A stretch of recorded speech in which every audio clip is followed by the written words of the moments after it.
தனம் தரும் கல்வி தரும் ஒரு நாளும் தளர்வறியா மனம் தரும் தெய்வ வடிவும் தரும் நெஞ்சில் பஞ்சமில்லா இனம் தரும் நல்லன எல்லாம் தரும் அன்பர் என்பவர்க்கே கனம் தரும் பூங்குழலாள் அபிராமி கடை கண்களே. ஓம் நமச்சிவாய. மேன்மைகள் சைவ நீதி விளங்குக உலகமெல்லாம். நோயற்ற வாழ்வே குறைவற்ற செல்வம்.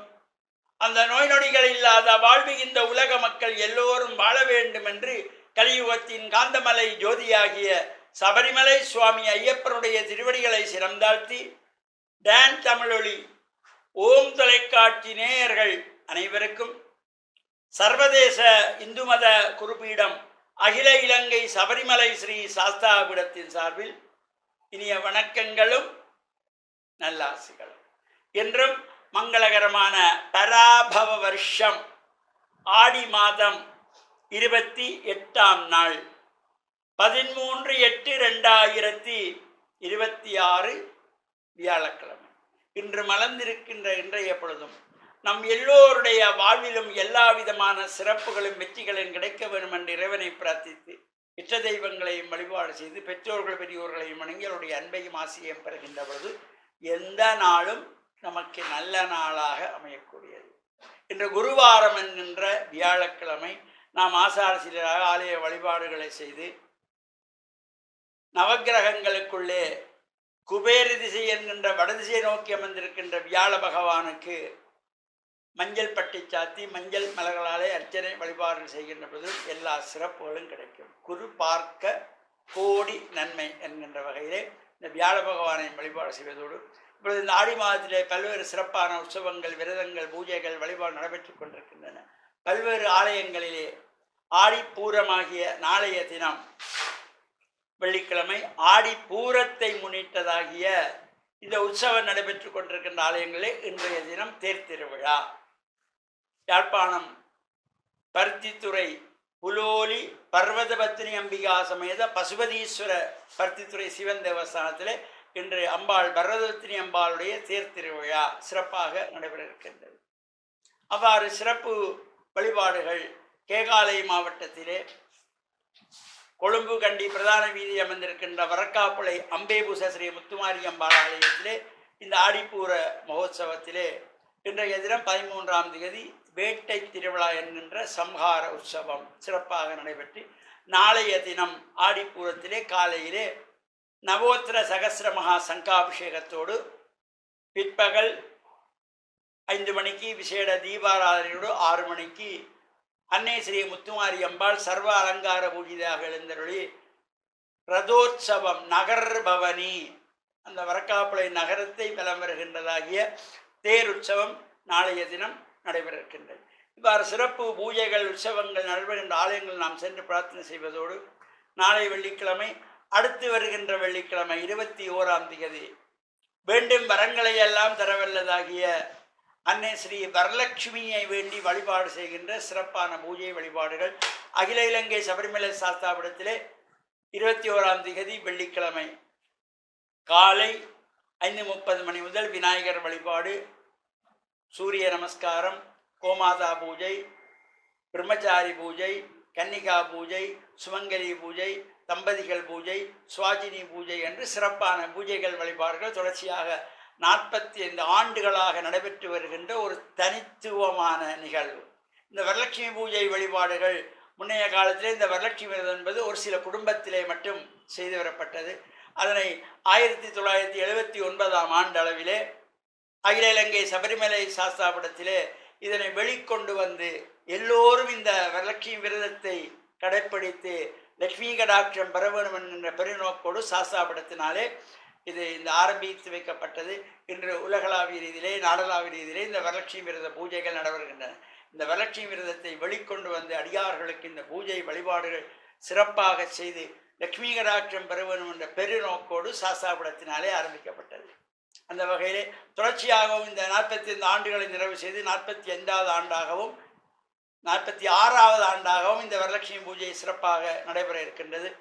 அதை கலந்து கொள்ளுகின்ற அனைவருக்கும் தங்கமுலாம் பூசப்பட்ட ஸ்ரீசக்கர யந்திரம் அன்பளிப்பாக வழங்கப்படுவதோடு கன்னிப்பெண்கள், சுமங்கலி பெண்கள், சுவாஜினிகள், அதேபோல் அஷ்டலக்ஷ்மிகளாக வழிபாடு செய்கின்ற சிறு குழந்தைகள் 4 வயது முதல் 12 வயதுக்குட்பட்ட பிள்ளைகளுக்கு பட்டு பாவாடைகள், அதேபோல் கன்னிப்பெண்களுக்கு பட்டுப்பாவாடை தாவணிகள், தம்பதிகளுக்கு சேலை வேஷ்டி என்கின்ற சிறப்போடு கூடியதாக ஒரு தனித்துவமாக தொடர்ச்சியாக நடைபெற்று வருகின்ற ஒரு சிறப்பு சாஸ்தாவிடத்துக் கொண்டு அந்த வகையில் நாமும் இந்த பூஜை வழிபாடுடன் கலந்து கொள்வதோடு இறையருளையும் பூர்ணமாக பெற்று நாளைய தினம் வெள்ளிக்கிழமை ஆடிப்பூரத்திலே அம்பாளுடைய ருதுசோபன வைபவங்களிலும் கலந்து அம்பாள் ஆலயங்கள் நடைபெறுகின்ற தீர்த்தோற்சவங்கள் தேருற்சவங்களிலும் கலந்து இறையருளை பெற்று மண்ணில் நல்லவன் அம்பாள டான் தமிழொலி ஓம் தொலைக்காட்சி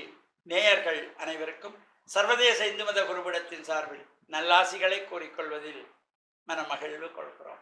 சர்வே ஜனாக சுகினோ பவந்து சமஸ்தசன் மங்களானி சன் சுபான்.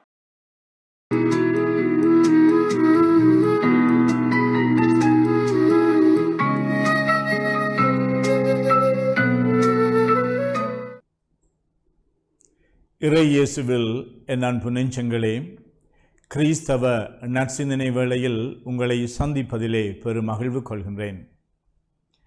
மனித உறவுகள் மனங்களிலே மகிழ்ச்சியானவையாக அமைவதற்கு சில தடைகள் எழுவது உண்டு. இந்த மனித உறவில் எழுகின்ற தடைகளில் காரணமாக அமைவதில் ஒன்று எரிச்சலாகும். ஒருவர் மற்றவரிலே எரிச்சல் கொள்ளுகின்றது. ஒருவர் மற்றவரோடு தன்னை ஒப்பிட்டு பார்ப்பதினாலே தன்னை தாழ்த்தி அல்லது அடுத்தவர் உயர்ந்திருக்கின்றார் என்று பார்க்கின்ற பொழுது மனங்களில் எரிச்சல் மூழ்கின்றது. அது உறவுகளை பிரிப்பதற்கும் உறவுகளை சிக்கலாக்குவதற்கும் அமைதியின்மையை பிறப்பிப்பதற்கும் காரணமாக அமைகின்றது.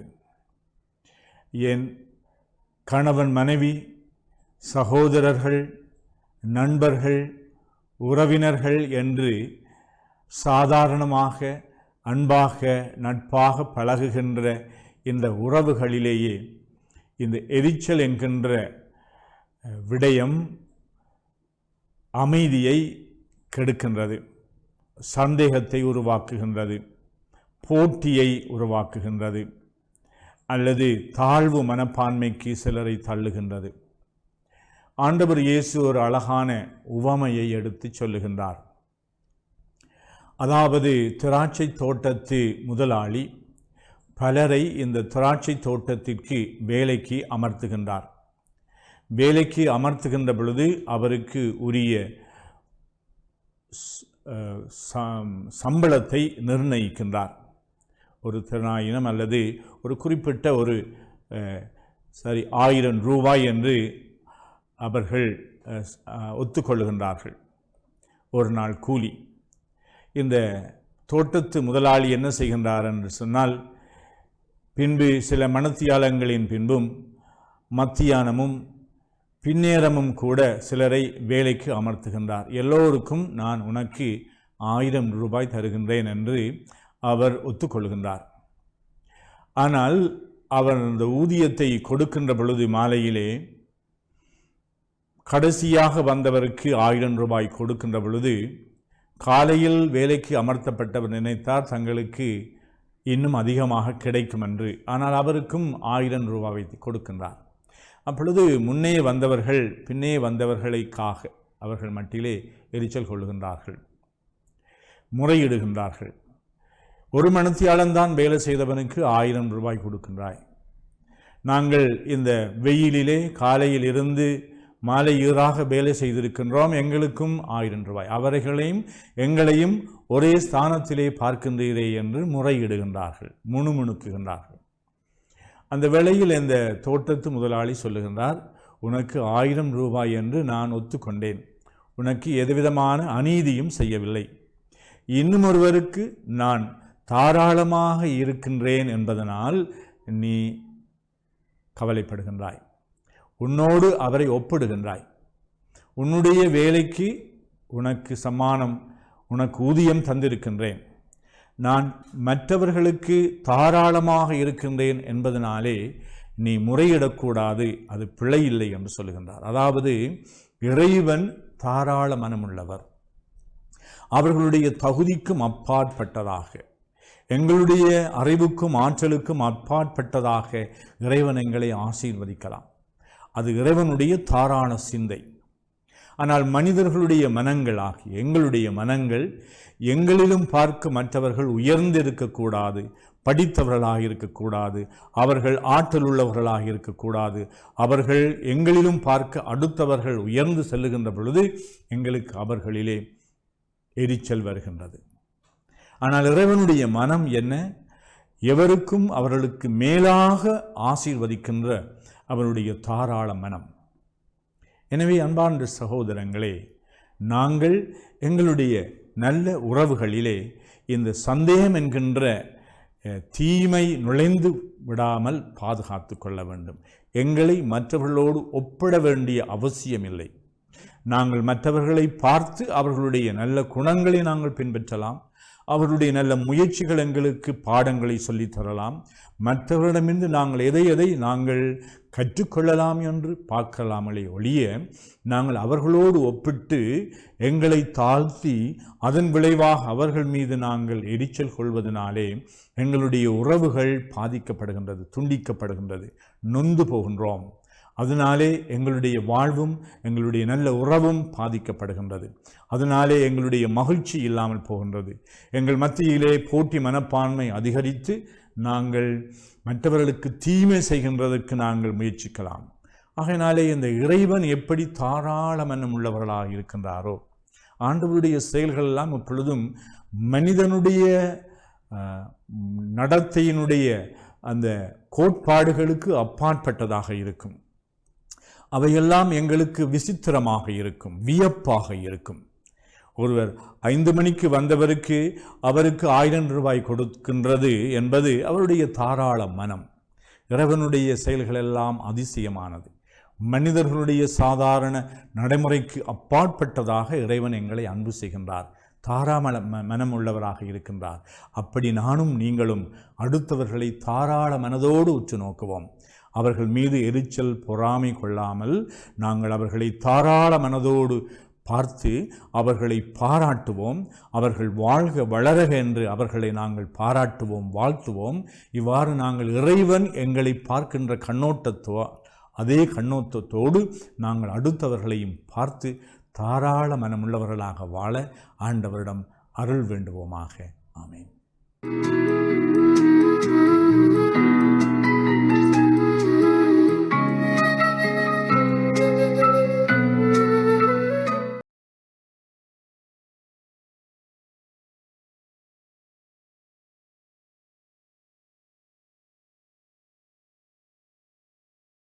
ரஹீம். இஸ்லாமிய நற்சிந்தனையினூடாக இணைந்திருக்கக்கூடிய நேயர்கள் அனைவருக்கும் அஸ்ஸலாமு அலைக்கும் வரஹ்மத்துல்லாஹி வபரகாத்துஹு. இஸ்லாம் மார்க்கம் இந்த உலகத்திலே நன்மை என்றால் என்ன, தீமை என்றால் என்ன, நல்ல காரியம் என்றால் என்ன, பாவமான செயற்பாடு என்றால் என்ன என்பதை இரத்தின சுருக்கமாக எங்களுக்கு வரைவிலக்கணப்படுத்தி சொல்லியிருப்பதை நாங்கள் பார்க்கலாம். சஹி முஸ்லிம் என்ற ஹதீஸ் தொகுப்பு நூலில் பதிவு செய்யப்பட்டிருக்கக்கூடிய ஒரு ஹதீஸிலே அல்லாஹ்வின் தூதர் ஸல்லல்லாஹு அலைஹி வஸல்லம் அவர்கள் மிக இரத்தின சுருக்கமாக எங்களுக்கு ஒரு அழகான வரைவிலக்கணத்தை சொல்லுகின்றார்கள். எப்படி? அல் பிர்ரு ஹுஸ்னுல் ஹுலுகி வல் இஸ்மு மா ஹாக ஃபீ நஃப்ஸிக. நன்மை என்றால் அது ஒரு நல்லொழுக்கம், நல்ல பண்பாடு. அதை போன்று பாவம் என்றால் உள்ளத்திலே ஊசலாடக்கூடிய ஒரு செயலாகும் என்று சொன்னார்கள். எனவே நன்மை என்பது எங்களுக்கு நன்மையை பெற்றுத்தரக்கூடிய காரியம், அல்லாஹ்விடத்திலே எங்களை நல்லவர்களாக அடையாளப்படுத்தக்கூடிய காரியம், அல்லாஹ்விடத்திலே மறுமை வாழ்க்கையில் சுவனத்தை எங்களுக்கு பெற்றுத்தரக்கூடிய காரியம் எப்பொழுதும் நல்லொழுக்கமாகத்தான் இருக்கும். நல்லொழுக்கத்தை மையப்படுத்தியே இஸ்லாம் தனது சட்டதிட்டங்களை மனித சமூகத்திற்கு அறிமுகப்படுத்தியுள்ளது என்பதை நாம் மிக தெளிவாக புரிந்து கொள்ளலாம். இந்த உலகத்திலே நாங்கள் அல்லாஹ்வுக்கு கட்டுப்பட்டு அவனை திருப்திப்படுத்துவதற்காக, அவனிடத்திலே முழுமையான கூலிகளை பெற்றுக்கொள்வதற்காக செய்யக்கூடிய எந்த வணக்கமாக இருந்தாலும் எந்த இபாதத்தாக இருந்தாலும் அந்த இபாதத்தின் பின்னணியில் ஒரு நல்லொழுக்கம் இருக்கின்றது என்பதை இஸ்லாம் சொல்லுகின்றது. குறிப்பாக சொல்வதாக இருந்தால், தொழுகையை எடுத்துக்கொண்டால் நாங்கள் கட்டாயமாக ஒவ்வொரு நாளும் ஐவேளை தொழுகையை நிலைநாட்ட வேண்டும், நிறைவேற்ற வேண்டும். அந்த தொழுகைக்கு பின்னால் நல்லொழுக்கம் இருக்கின்றது என்பதை அல் குர்ஆன் சொல்லுகின்றது. எப்படி? இன்ன ஸலாத்த தன்ஹா அனில் ஃபஹ்ஷாஇ வல் முன்கர். நிச்சயமாக தொழுகை பாவமான காரியத்தை விட்டும் மானக்கேடான செயல்களை விட்டும் தடுக்கின்றது என்று அல் குர்ஆனிலே அல்லாஹ் சொல்லி காட்டுகின்றான். எனவே இந்த உலகத்திலே பாவமான காரியங்களை விட்டும் விலகி நன்மையான காரியங்களை நிறைவேற்றுவதில் ஆர்வம் கொள்ளக்கூடிய பக்குவத்தை ஏற்படுத்துகின்ற வணக்கமாக இந்த தொழுகை இஸ்லாத்திலே அறிமுகப்படுத்தப்பட்டிருக்கின்றது என்பதைத்தான் இந்த வசனம் எங்களுக்கு சொல்லுகின்றது. அதே போன்று நாங்கள் ரமலான் காலத்திலே நிறைவேற்றக்கூடிய அந்த நோன்பை எடுத்துக்கொண்டாலும் பசி பட்டினியின் அந்த உணர்வை நாங்கள் உள்ளத்திலே பெற்றுக்கொள்ள வேண்டும். பசியோடு இருக்கக்கூடியவர்கள், தாகத்தோடு இருக்கக்கூடியவர்கள் எப்படியான உணர்வோடு இந்த உலகத்திலே வாழுகின்றார்கள் என்பதை நடைமுறை வாழ்க்கையிலே நாங்கள் உணர்ந்து அவர்களுடைய உணர்வில் எங்களுடைய அந்த வணக்கத்தினூடாக பங்கெடுக்க வேண்டும் என்ற ஒரு தத்துவம் அந்த நோன்பின் பின்னணியில் இருக்கின்றது என்பதை நாங்கள் புரிந்து கொள்ள வேண்டும். அதே போன்று நாங்கள் நிறைவேற்றக்கூடிய ஜகாத், நாங்கள் கொடுக்கக்கூடிய தர்மங்கள், அதன் பின்னணியில் நாங்கள் அல்லாஹ்வுடைய பாதையிலே செலவு செய்யக்கூடிய அந்த பக்குவத்தையும் பண்பையும் நமக்குள் வளர்த்து கொள்ள வேண்டும் என்ற ஒரு தத்துவம் அந்த வணக்கத்தின் பின்னணியில் இருக்கின்றது. இப்படி இஸ்லாம் சொல்லக்கூடிய ஒவ்வொரு வணக்கத்தையும் நாங்கள் எடுத்துக்கொண்டால் அந்த வணக்கத்தின் பின்னணியிலே நல்லொழுக்கம் இருக்கின்றது. எனவே இந்த உலகத்திலே நல்லொழுக்கமுள்ள சமூகமாக முஸ்லிம் சமூகத்தை மாற்றுவதற்காகத்தான் இஸ்லாம் தனது சட்டதிட்டங்களை, தொகுப்பு சட்டங்களை எங்களுக்கு அறிமுகப்படுத்தி இருக்கின்றது என்பதை நாங்கள் புரிந்து கொள்ள வேண்டும். எனவே தான் ரசூலுல்லாஹி ஸல்லல்லாஹு அலைஹி வஸல்லம் அவர்கள் மிக ரத்தின சுருக்கமாக எங்களுக்கு சொன்னார்கள், அல் பிர்ரு ஹுஸ்னுல் ஹுலுக், அதாவது நன்மை என்பது நல்லொழுக்கமாகும். வல் இஸ்மு மா ஹாக ஃபீ நஃப்ஸிக, பாவம் என்பது உள்ளத்திலே ஊசலாடக்கூடியது. ஒரு பாவத்தை செய்கின்ற பொழுது அந்த பாவத்தை மற்றவர்கள் காணக்கூடாது என்ற விடயத்திலே மனிதன் கவனம் செலுத்துகின்றான். இரகசியமாக பாவங்களை செய்ய வேண்டும் என்ற உணர்வு மனித உள்ளத்திலே இருக்கின்றது. அதனால்தான் மற்றவர்களுடைய பார்வையிலிருந்து மறைந்து ஒதுங்கி பாவங்களை செய்கின்ற பலவீனம் மனிதனிடத்திலே இருக்கின்றது. இதனைத்தான் நபி அவர்கள் ரத்தின சுருக்கமாக எப்படி சொன்னார்கள், வல் இஸ்மு மா ஹாக ஃபீ நஃப்ஸிக, பாவம் என்பது உள்ளத்திலே ஊசலாடக்கூடியது. மற்றவர்கள் அதை பார்க்கக்கூடாது, மற்றவர்கள் அதை அறிந்து கொள்ளக்கூடாது, மற்றவர்களுக்கு தெரியாமல் செய்ய வேண்டும் என்பதற்காக வேண்டி மனிதன் அதற்கேற்றாற்போல தன்னை மறைத்து அந்த பாவங்களை செய்கின்ற பலவீனத்தோடு உலகத்திலே வாழ்ந்து கொண்டிருக்கின்றான். எனவே ஒரு காரியத்தை அது நல்ல காரியமா தீய காரியமா என்று நாங்கள் எடை போடுவதற்குரிய அளவுகோலாகத்தான் இந்த ஹதீஸை ரசூலுல்லாஹி ஸல்லல்லாஹு அலைஹி வஸல்லம் அவர்கள் நமக்கு கற்றுத்தந்தார்கள். எனவே ஒரு காரியத்தை செய்கின்ற பொழுது அது நம்மில் நல்லொழுக்கத்தை வளர்க்கின்றதா, நல்லொழுக்கத்தை ஏற்படுத்துகின்றதா என்பதை பார்த்து அந்த காரியத்தை செய்வதா இல்லையா என்று நாங்கள் முடிவெடுக்கலாம். அதே போன்று ஒரு பாவத்தை செய்கின்ற பொழுது உள்ளத்திலே ஊசலாட்டம் ஏற்படுகின்றது. மனிதர்கள் அதை பார்க்கக்கூடாது, மனிதர்களுக்கு அந்த பாவம் தெரிய வரக்கூடாது, இப்படியான செயல்களை நான் செய்யக்கூடியவன் என்று மனிதர்கள் அறிந்து கொள்ளக்கூடாது என்று நாங்கள் திட்டமிட்டு மறைத்து அந்த காரியத்தை செய்கின்றோமா, அது நிச்சயமாக பாவமான காரியம். அப்படியான காரியங்களை நாங்கள் செய்யக்கூடாது. எனவே இஸ்லாத்திலே நல்ல காரியம் என்று எங்களுக்கு சொல்லப்பட்டிருக்கக்கூடிய காரியங்கள் அனைத்தும் நிச்சயமாக மறுமையில் சுவர்க்கம் என்ற இலக்கை நமக்கு பெற்றுத்தரக்கூடிய காரியங்கள். அதே போன்று பாவமான காரியங்கள், செய்யக்கூடாத செயல்கள் என்று இஸ்லாம் என்னென்ன காரியங்களை எங்களுக்கு அறிமுகப்படுத்தி இருக்கின்றதோ அந்த காரியங்களை செய்வதன் மூலம் எங்களுடைய மறுமை வாழ்க்கை, மரணமே அற்ற அந்த நீண்ட பயணம் நிச்சயமாக எங்களுக்கு அசௌகரியமானதாக இருக்கும். எனவே அப்படியான பாவமான காரியங்களை நாங்கள் செய்யக்கூடாது. உலகத்திலே வாழுகின்ற காலத்திலே எங்களுக்கு பல கஷ்டங்கள், பல இன்னல்கள், நெருக்கடிகள், பொருளாதார சிக்கல்கள் கூட ஏற்படலாம். அந்த நேரங்களிலெல்லாம் நல்லொழுக்கங்களை நாங்கள் விட்டு கொடுக்காமல் வணக்க வழிபாடுகளை நிறைவேற்றி அந்த இபாதத்துக்களின் ஊடாக அல்லாஹ்வை நெருங்கி நன்மையை அவனிடத்திலே பெற்று மறுமையில் சுவன இலக்கை அடைய வேண்டும். அதே போன்று பாவமான காரியங்களை நாங்கள் இந்த உலகத்தில் செய்து எங்களுடைய மறுமை வாழ்க்கையை நாங்கள் கலங்கப்படுத்தி கொள்ளக்கூடாது. பக்குவமாக இந்த உலகத்திலே வாழ்ந்து பக்குவமான முறையிலே மறுமை வாழ்க்கையில் சுவர்க்கத்தை அடைவதற்கு நாங்கள் முயற்சிக்க வேண்டும். அதே போன்று இந்த உலகத்திலே ஏனைய மனிதர்களோடு நாங்கள் நல்ல பண்பாடுகளோடு வாழ வேண்டும். அதே போன்று மிருகங்களோடு கூட நல்ல பண்பாடுகளை கடைபிடித்து நல்ல ஒழுக்கமாக நாங்கள் நடந்து கொள்ள வேண்டும் என்றெல்லாம் இஸ்லாம் எங்களுக்கு வழிகாட்டுகின்றது. ஜீவகாருண்யத்தை கூட இந்த மார்க்கம் எங்களுக்கு தெளிவாக கற்றுத்தருகின்றது. அந்த வகையில் இந்த உலகத்திலே நாங்கள் முஸ்லிம்களாக இருக்கலாம், முஸ்லிம் அல்லாதவர்களாக இருக்கலாம், எல்லோருடனும் நல்ல ஒழுக்கங்களை கடைபிடித்து நன்மையை பெற்றுக்கொள்ள வேண்டும். அதே போன்று பாவமான காரியங்கள், மனிதனுடைய உள்ளத்தை புண்படுத்துகின்ற, மிருகங்களை கூட புண்படுத்துகின்ற காரியங்களை செய்யாமல் நாங்கள் அந்த பாவமான காரியங்களை விட்டும் தவிர்ந்து நல்லொழுக்கங்களை கடைபிடித்து ஆன்மீக வாழ்க்கையில் பயணித்து மறுமையில் சுவர்க்கம் என்ற இலக்கை அடைவதற்கு அல்லாஹு தஆலா நம் அனைவருக்கும் துணை புரிவானாக. வ ஆகிரு தஅவானா அனில் ஹம்துலில்லாஹி.